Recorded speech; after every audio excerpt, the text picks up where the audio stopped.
So if you're in a car accident in New Brunswick, Nova Scotia, or Prince Edward Island, there's a minor injury cap that was put in by the legislatures in each of those provinces. Mm-hmm.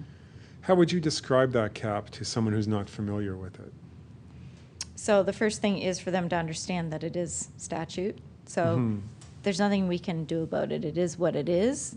It's prescribed law, but we can argue the gray areas around it. And so the question is... So when the legislature passes an act, that's it. There's no way the court has to follow that law. That's it. But laws are never entirely clear. So there's nuances to it. Yeah, that's why lawyers get involved. But yeah, so essentially it's trying to, I guess, consolidate the smaller claims into a more clear rule and outcome. So the idea is that if you have a muscle strain, sprain, soft tissue injury, ligament pull, whiplash, exactly, your standard whiplash case. So it only applies to soft tissue, strains, sprains, whiplash, soft tissue injuries. Exactly. So no concussions, no fractures, no nerve damage. Those are all totally outside different. of the cap. Yeah. And what do all soft tissue injuries, whiplashes, do they all get capped? Well, no, and that's where the gray comes in. Mm-hmm. So first of all, the concept of the cap is that it sets a maximum money amount for the injury itself. Well, it depends on the year that it happens. So it goes up a little bit each year with inflation. So if it's an old injury, it goes down a little. But that amount is just for the pain and suffering of the injury itself. It doesn't mean that your claim is only worth that much. And that's something that's important for people to understand, because often if people are talking to adjusters and haven't retained a lawyer, the adjuster will say, oh, it's capped. And, oh, you'll only get $8,500. And people don't realize, because by the way, the adjuster is not your advisor. They're working for the other side. So they don't realize that there's other line items that go to valuing the claim as well. So what kind of soft tissue injury would be over the cap?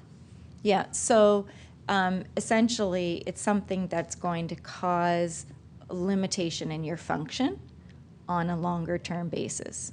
So cap is intended to be for something that hopefully resolves within 12 months, maybe 18 months. You get a bit of physio, massage. Maybe it's going to cause you some aches and pains down the road, but it's not going to stop you from doing things. But if you're, as a rule of thumb, if you're still off work, maybe after a few months, or especially more so a year, you're going to be over the cap. If you're still heavy into treatment, a year and a half, and you're going 3 times a week, that's a big red flag that it's over the cap. Yeah. So, and if it's affecting your ability to do housework, activities of daily living, they're called, in a substantial way. Yeah. I see a lot of cap cases that, go outside of the cap for people that do physical labor work, right? So you have custodians who driving these big floor waxing machines around the universities or wherever it may be, and they just can't tolerate the heavy demands required on their upper body, because that's where they had their whiplash.